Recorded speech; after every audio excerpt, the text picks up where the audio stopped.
Hello teachers, welcome to our YouTube channel where you will get a lot of inspiring videos that will help you on your journey as a teacher. Do well to subscribe and stay connected. Welcome once again to our channel. Dr. Boma Obuoforibo is a positive parent coach, an author and the founder of the Positive Parenting Academy, an online academy that equips parents and educators with the capacity to raise wholesome kids that can thrive. Boma Obuoforibo has identified lack of skills as the gap in parents and children and has a vision to redefine parenting in Africa through skills training and empowerment. She runs the Positive Parent Circle, parenting community that teaches and trains parents on the systems, structures, and strategies to raise well-balanced children. She is the convener of the Skilled Kids Hub, an online hub focused on raising skilled kids that can become global leaders and world changers. She partners with school owners to teach emotional intelligence to the educators and scholars and help them create a curriculum that can be incorporated into their learning. She is married with 2 lovely daughters. Ladies and gentlemen, welcome to the Exceptional Teachers Conference 2024, Dr. Boma Obuoforibo.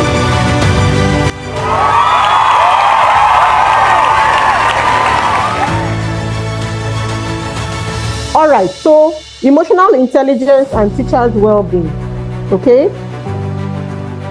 I want us to type in the comment section where you are joining from, okay, where you are so that I can connect with you. So where are you joining from? What part of the world? Okay, so where are you, which state, which country, where are you connecting from? So that I know that you can hear me loud and clear. All right, and as you do that, type in the comment section one word to describe how you are feeling. So we're talking about emotional intelligence, right? Okay, so Kuye is joining from Port Harcourt, so from Lagos. All right, so you are connecting with me. Amazing, amazing. So I like to have interactive sessions, okay? So this is going to be very interactive. Now, quickly, I want to run a few questions, okay? I think about 14 of them. Okay, so I see that we are in different parts, Lagos, Port Harcourt. Okay, that's fine. So first, you're going to get a paper and a pen very quickly and write them down. So the answer is either yes or no. Okay, yes or no, very quickly. Then when you finish answering all the questions, you will tell me the number of yes and number of no that you got. Okay, so are you with me? All right. Now, the first question. Are you okay with criticism? Okay, so write it in your paper with your pen. Don't write the answer yet until I've asked all the 14 questions.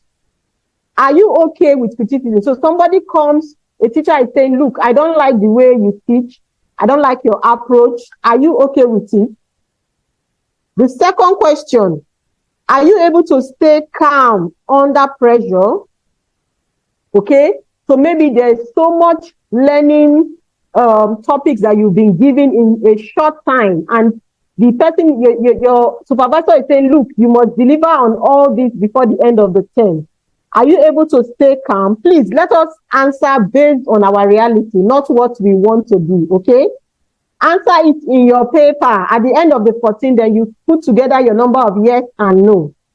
All right, so the third question is, can you handle setbacks effectively?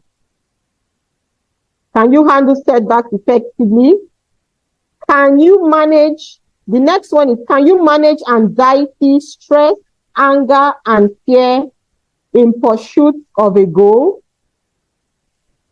The next question is, can you utilize criticism as a feedback?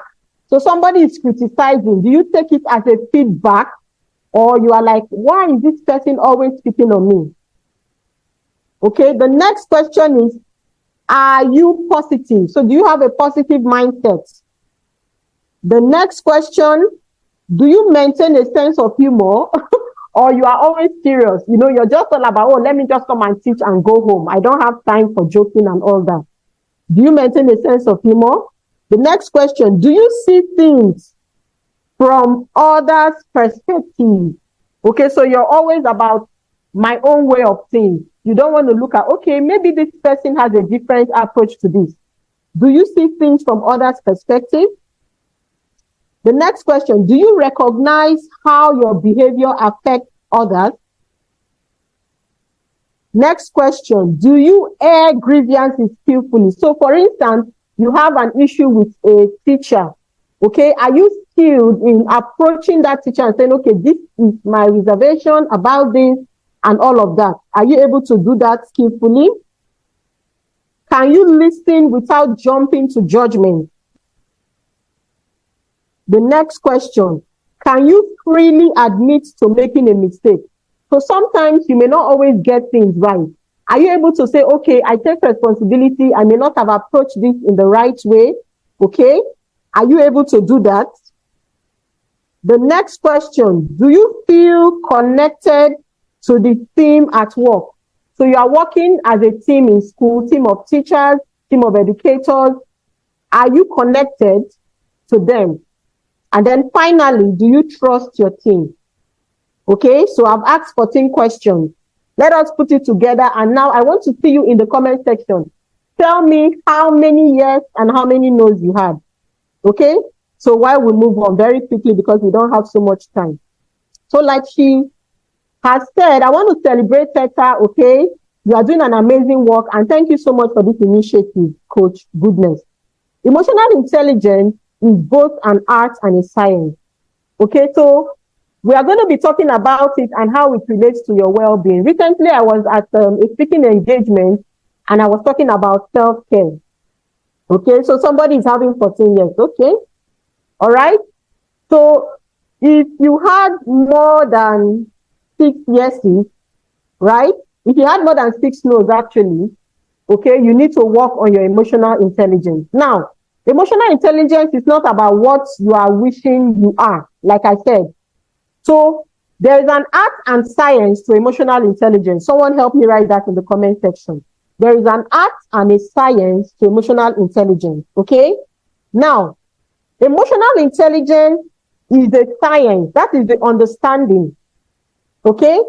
Emotional intelligence, the art of emotional intelligence is the science. Now, the doing is the emotional quotient. So there's an art and a science to emotional intelligence. Now, it's something that every teacher should be interested in. So I was listening to the other speaker. You know, she was talking about being an emotionally stable teacher. That is the only way you can make impact. Okay? It is an aspect that would not only boost your scholars' academic performance, but their overall well-being as well as your well-being. So like I said, I was at a speaking engagement and one of the aspects of self-care I spoke about was emotional self-care. So when you're emotionally stable, you're actually taking care of yourself, as we would see as we go on. So the sign of an intelligent person, I like the quotes by Maria Maines. It says, the sign of an emotionally intelligent person is their ability to control their emotions. So as a teacher, as an educator, everything rises and falls on how you are able to control your emotions. So the speaker was talking about so many skills. The ability to be able to impact these skills in your 21st century learner is your ability to control your emotions, okay? Now, this concept of emotional intelligence was first introduced in the 19th century and was popularized by Daniel Goldman. I'm sure we've all heard about him, okay? And he's the one that has, you know, revolutionized the concept.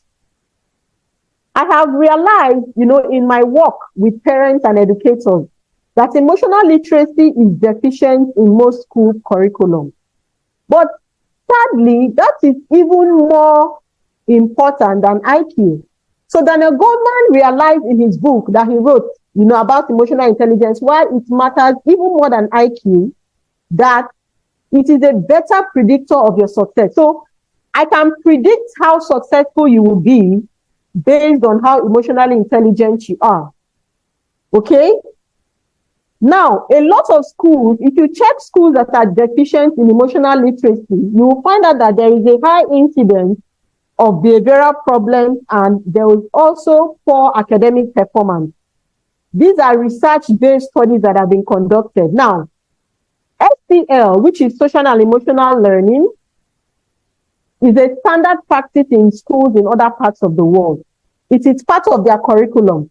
And so that is what I do. I've worked with schools and I've been able to help them create a curriculum. Okay? And SEL, it has translated to better performance. It has improved the grades of students. It has improved interpersonal relationships. And all of these are evidence-based studies. Okay? Now, most times, some employers actually fire employees because they cannot get along with others. So even if you have all the stuff, you have all the knowledge to be able to educate students, emotional intelligence may just be the thing that will be holding you back. Okay? It may be the thing that will be holding you back. So what is emotional intelligence? The ability for you to identify and manage your emotions. Okay? So first you identify. Okay, so someone is saying bad network. Can I still be seen and heard? Yes, ma, we can see and hear you. All right. So emotional intelligence in simple terms is the ability to identify and manage your emotions. Now, one thing we need to understand, children are emotional beings.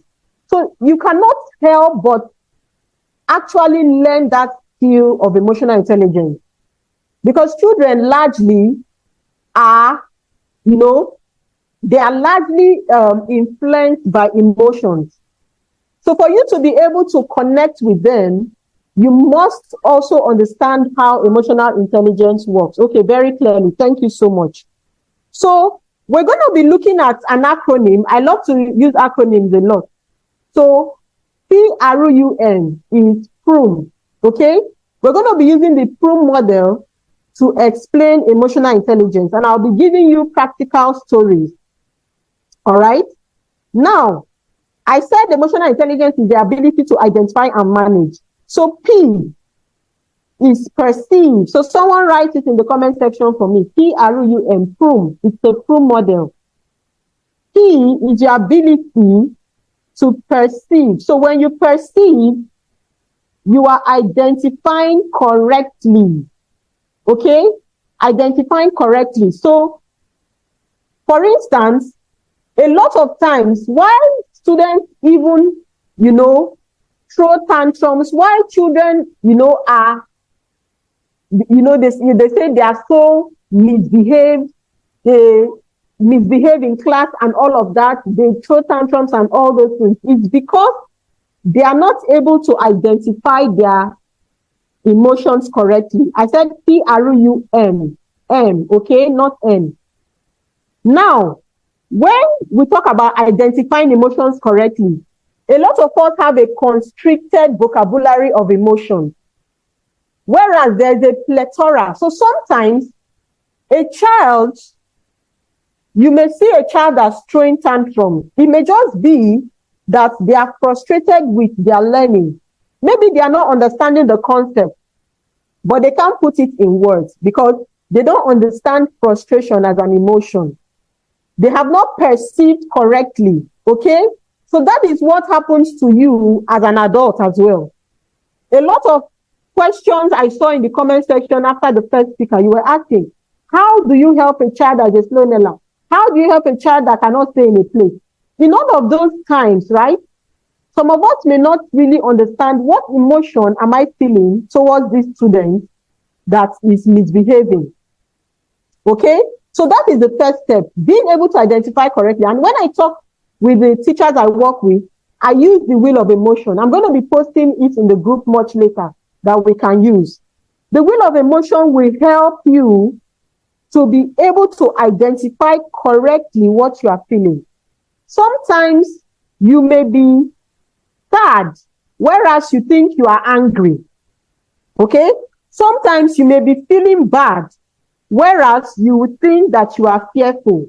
So there are basic emotions that have different meanings. That is the first step. Okay?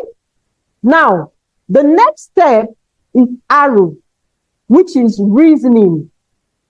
Okay? You want to reason with this emotion. Now, you have identified this emotion. I'm feeling frustrated with this student that has refused to learn. Now you want to reason. Okay? You reason. So why am I feeling frustrated? Okay, I'm frustrated because I have explained this concept several times to this child, and this child doesn't seem to get it. Do you see? Now your frustration you could be expressing it as anger. So a lot of times, for those of us that are not emotionally intelligent, we may have even snapped at this child and said, why are you disturbing? Why can't you understand, right? But an emotionally intelligent teacher or educator will be reasoning, okay, so this is why I'm feeling this way, right? This is why I am having this emotion of frustration, okay? Now, the next thing you want to do is understand, okay? You want to understand. Now, understanding means that you are understanding the impact this your emotion is having. Because you cannot just have any emotion, like the other speaker was saying. You are connecting with people, okay? You are not just doing it because you want to understand how is this emotion impacting the person that I am dealing with. So when you are frustrated and you are taking it out on that child, understanding will mean that you say, okay, the way I am talking to this child, based on how I am feeling, this child may feel bad. Okay? So now you understand that this emotion can affect people around me. I'm going to give you a personal experience when I'm done explaining the four. Okay? So do we understand what you means? The impact of your emotion. Now, after understanding that, okay, my emotion can have this effect and this effect on the people around me, how do I manage it? Now, M is the highest level of emotional intelligence. But a lot of times, most of us, we jump the PRU. We just want to manage how we are feeling in ways that are not appropriate. Okay?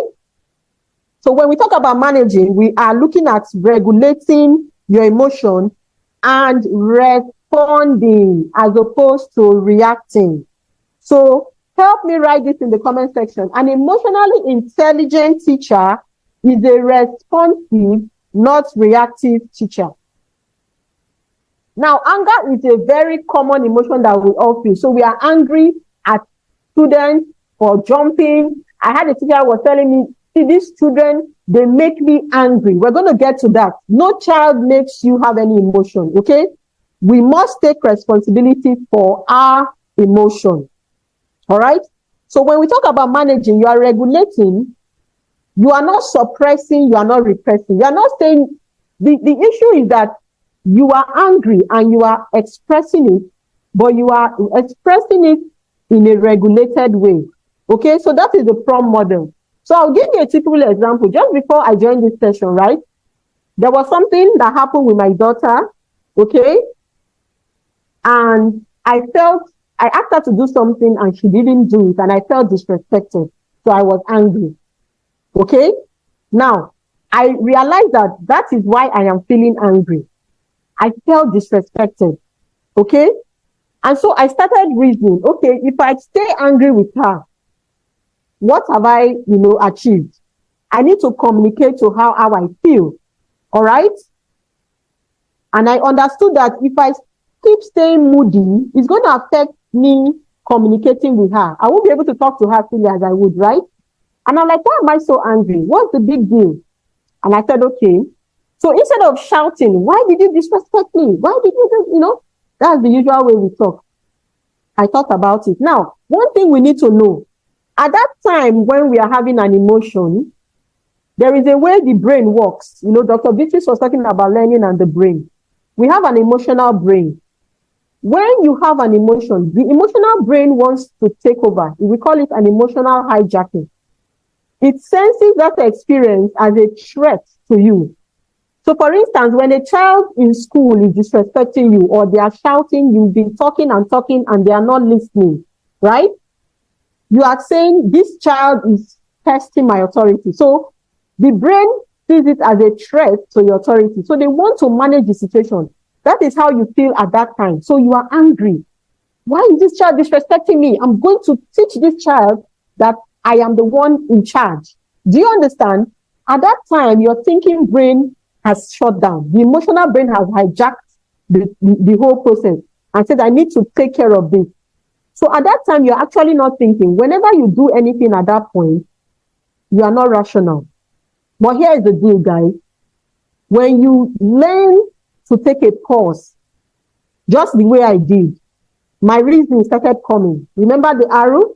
My reasoning started coming and I started analyzing. So you're mentally manipulating the emotion. Emotions are like messages, okay? They are messages, emotions. They are energy that are emotion. They are sending you messages. So by the time I started reasoning, okay, why am I feeling this way? I started calming down and then I modified my response. So do we see? Now, that is the PROM model. So basically, that is emotional intelligence. And that is why emotions are so powerful that even in financial intelligence, they talk about emotions. Now, it's not only about anger. People that are financial intelligent will even tell you, you don't make buying decisions, when you are either happy or fearful, because they understand the power emotions have. Okay? We have a lot of problematic patterns that I want to be shattering. A lot of us did not grow up with this concept of emotional intelligence. The first time I heard about emotional intelligence was almost 10 years ago when I was sent for a training by my hospital because they saw the need to be emotionally intelligent because we interact with patients, right? Growing up, how many of us we tell our parents that we are angry at them and they will say, okay, what do you mean? Who will even tell you to do that? Do you understand? So we are not given a space to actually express how we feel, right? So problematic patterns, the typical teacher will want to instill fear and say that they are disciplining a child. But today, at the end of this session, I want us to have a mindset shift. You're instilling fear in a child. You're keeping that child in a reactive state. Remember, I said, when you are reactive, it's only your emotional brain working. And at that time, the brain sees that experience as a threat. So your child that you're teaching is not also thinking. Because when you are making the child fearful, okay, when the child makes you angry and then you start shouting, you want to flog, you want to punish, that child is not even thinking about what it is they have done. They are busy trying to defend themselves because their emotional brain wants to take charge. So remember that the next time, okay, you think about those experiences in your class, right? Now, when they are in that state, they are not thinking. So they do that same thing again and again. And then you become more frustrated. You lash out your anger on them. You flog. You do all the things that you can do at that state of, your emotion. And the cycle continues. Okay? So you need to invest in emotional intelligence. Tell yourself, I will invest in emotional intelligence. All right? Now, very quickly, as I conclude, I want to talk about the 5 pillars. Okay? The 5 pillars of emotional intelligence are popularized by Daniel Goldman. The first thing is self-awareness. Self-awareness. Self-awareness. Now, like I said, don't ever say a child made you. There was a parent, I was engaging with, and she said, these children, you always make me shout. If you are one of the teachers that do that, please stop saying that. Take charge of your emotions. No child is responsible for your emotions. It is a job for the child to be a child. It is your job to be an adult. Okay? Children will be children. It is your job to be an adult. Invest in emotional intelligence. So self-awareness is about recognizing the relationship between your feeling and your behavior. So, for instance, I understand that I have a certain personality that can be impatient sometimes. Okay? I'm sure we've heard about SWOT analysis. It is not just about knowing it. Understand your strengths, your weaknesses, your opportunities, your threats. That is self-awareness. All right? Stop blaming your children in the class. Whenever something is wrong, I always ask myself as a parent, what am I not doing right? What do I need to change? What is it about me that I need to modify? How are my emotions affecting my job performance and those around me? Okay? There was a time I was in my daughter's school, there's this particular teacher. There are so many students that want to be, whenever that teacher is coming to teach, everybody is happy. They say, okay, why can't this teacher take all the subjects? But their own class teacher, they can't relate with her. When they have a problem in class, they will not talk to her. Instead, they will go and meet the other teacher and explain. Because that teacher has become someone that they are comfortable with. Okay? So assess yourself. How do I relate to this student? You are complaining that this child is this and that. You, how are you relating? Look at your strength. Am I the kind of person that gets along? Am I the one that is so serious? I was asking questions. Do I put sense of humor, into what I'm doing? Children are not serious like us. Their thinking brain is still developing. They are largely emotionally driven. Okay? So most of the things they do is based on emotions. They don't have that rational brain fully formed. So don't think that they would expect to do all the things you expect of them. Lower your expectations, right? And look within. Okay? So your level of self-awareness will show in how you make decisions. All right? So self-awareness. So for instance, I will give you an example of SWOT analysis. So when we talk about S, let's say for instance, your strength is your ability to take on challenges. So you're able to, when they say, oh, come and do this thing, you can easily take on that challenge without feeling discouraged. That could be your strength. Whereas your weakness could be that you don't consider other people's points of view. So whenever you are having a team work or a meeting, you're always looking at your own way of things. You don't want to entertain how other people see things. That could be your weakness. So identify these things. Now, what are the opportunities you have? It could be that you have opportunities for training, just like we are having this training. This is an opportunity for you. You have trainings that can improve you, that can build your skills, right? Now, your threat can be that the market is competitive. So the space as a teacher, there is so much competition. Now, how do you use this SWOT analysis to help yourself? You have looked at your strengths. Now, even though your weakness is that you don't usually see things from people's points of view, you have identified that you have an opportunity to train yourself. You have to make use of that opportunity. It will help you overcome your weakness. You have that strength of taking on challenges. Use it to the best of your ability. Okay? So that you can rise above the competition in the market. So do we see how we can make use of SWOT analysis? Okay, so the next pillar is self-regulation. Self-regulation. Okay? You are able to regulate yourself. Okay?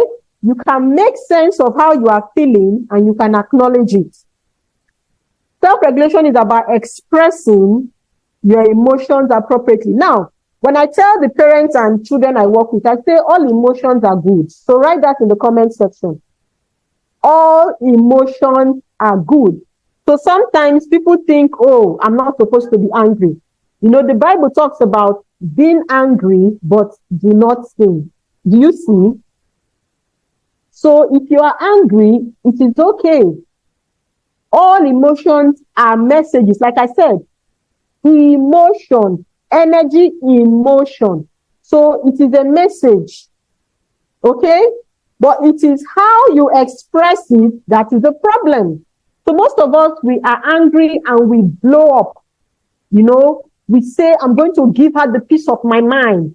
I had a session with teachers, you know, and one of the teachers, you know, by the time we're done, she was like, that's the kind of person she was before. When somebody does somebody, I will give it to you back to back, you know. I will say it as I want to say it, and, you know, if you like, take. If you like, don't take. Are we those kind of people? There's a time and place, right? So when you just express yourself without thinking, you also throw a tantrum like a child. Remember that, okay? So we talk about emotions, we talk about feelings, we talk about mood, right? Emotions, like I said, are messages. Now, feelings are the emotional experiences. So for instance, let's say a child insulted you. You felt insulted. You felt disrespected. You are now feeling disrespected. That feeling is because of your belief. In this part of the world, children are not supposed to talk to adults. That's the belief that, you know, has been passed down to us. In Africa, children don't talk back when adults are talking. Do you understand? So you feel disrespected, right? And you get angry. Now, we need to change our thought pattern. We call it cognitive reframing. Approach your emotions from a place of curiosity. Now, a lot of times we feel that, oh, this child is out to get me. Remember, you are the adult. You are a role model. That's what I tell myself all the time. I cannot expect my child, I cannot demand from my child what I am not doing. So you are a role model. And I like to engage teachers a lot because I really respect them. You have so much power. Do you know the influence you have over children? Most of their hours they spend in school. So you must ensure that you are emotionally stable, right? So self-regulation is very key. Now, the next one is motivation. So Dr. Beatrice was talking about a lot of teachers are unmotivated. What is your why? So if I was going to ask you, okay, you can't see me or hear me. Please confirm that you can still see me and hear me. Can you still see me and hear me, please? Yes, ma, we can. Okay, excellent. So motivation, I will ask in the comment section, why did you decide to be an educator? Why did you decide to be a teacher? Your why must be strong. Why did you decide to be a teacher? I want to hear you in the comment section. Because that is what will keep you going. So your motivation is renewed every day, okay? The motivation you have today cannot carry you tomorrow. Why did you decide to become an educator? Okay, your passion is for children. Why? Why? So your motivation, that is the third pillar of emotional intelligence. It has to be intrinsic. If you are looking to be motivated by the reward, by the monetary value, of course, everyone needs to be rewarded. But if that is your focus, you are going to be wary. So when things happen, okay, you are not going to be resilient because, okay, so Shalom says, I love to solve problems and see results. Amazing. Okay? You want to make impact. So passion is vague. What are you passionate about? Taiwo. So Esther says, I want to build and change lives. I want to impact. Amazing. So that's why it will keep you going. So when children are misbehaving, you're looking at it, you say, okay, I need to help this child. I am molding. We are co-creators, just as parents. You remember I said we are co-parents. You are creating someone's destiny. So if you understand what it is you are doing, you will keep on, right? So whatever you experience in life, you interpret it through your own filters, and that's how you respond. Okay? Nothing has meaning except the one you give it. So whenever there is a challenge, you need to keep motivating yourself. And what are the 4 things you must do? Okay? Okay, so some people say they want to get young minds to get it right. Amazing. These are awesome, awesome, awesome motivations. Okay? You want to see them become. Now, 4 things: you must be confident. Focus on the process. For you to be motivated, you must be confident and focus on the process. You must think positively. You must have strong goals. And you must have a motivating environment. You cannot say that you are motivated and then you are around people that, keep discouraging you. They say, this teacher work self that you are doing. Are you sure? They say teacher's reward is in heaven. What is even your benefit? You don't need to be around that kind of toxic environment. You must get like minds that will help to fuel your motivation. Okay? And those are the things that will keep you going. When you want to get angry, maybe at something that happened in class, you say, okay, this is why I am here. I am focusing on the why. So remember, he who knows why can bear anyhow. He who knows why can bear anyhow. So when your why is clear, the how, you would put your mind to it. So when they say, yes, you need to get skills, you need to control your emotions, you need to do this, you are committed. Do you see? All right. So we're moving on. The 4th one is empathy. So empathy is one skill that is lacking in this part of the world, from my experience.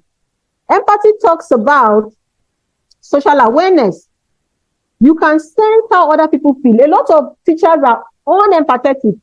I used to be that kind of person because that was how I was brought up. A child is crying. You say, why are you crying? A child is angry. You say, why are you angry?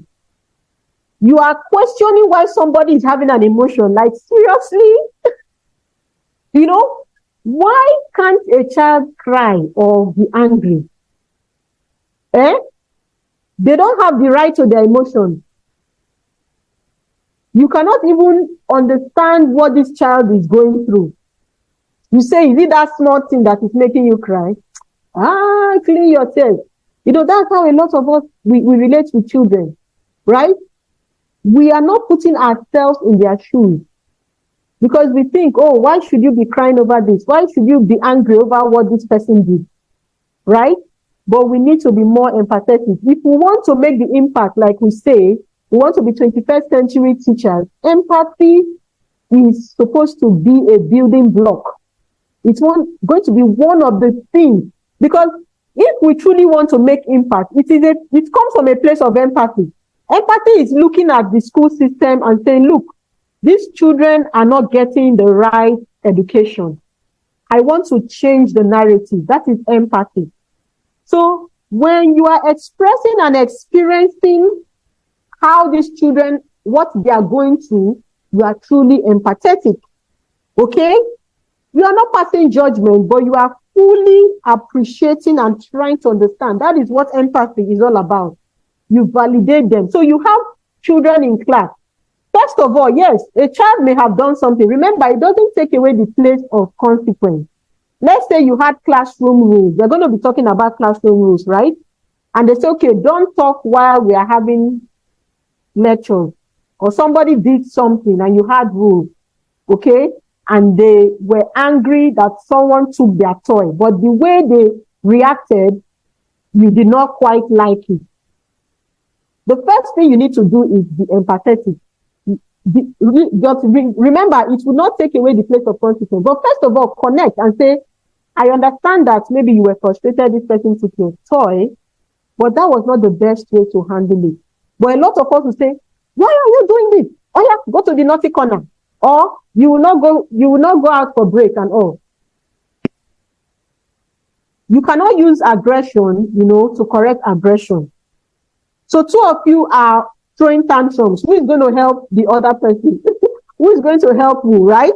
So being empathetic, you pay attention to non-verbal cues, body language. You see a child, they may not even say anything, but you can sense that something is not right. Okay? You say, oh, is it why you are feeling this way? So I was telling the parents, the teachers rather, when I was working with them, they say, okay, if you don't ask a child, why are you crying? What can you say? It's your place to identify. Are you sad that someone left you and didn't play with you? Is that why you are crying? All right? So that is empathy, social awareness. And then when you are doing that, you can now help them with coping skills. Now, children want to know how much you care first. That need of, this teacher gets me. It's not about, I am the teacher, I want to exercise authority. No, you will not be able to impact. You want to impact, you need to understand them. You need to come from a place of understanding. That is how you can influence. Okay? Now, the last one is social skills. A 21st century teacher must be socially intelligent. They are able to influence, they are able to communicate, they are able to resolve conflicts, lead, work in teams, be a catalyst for change, and build bonds, right? A socially intelligent teacher is positioned to impact students. You see, we are in a world of, with a global village, like Dr. Beatrice was saying, everyone is interconnected. So your social skills must be top-notch. Your social skills must be top-notch. So are you able to influence? Abi, you are an intimidator.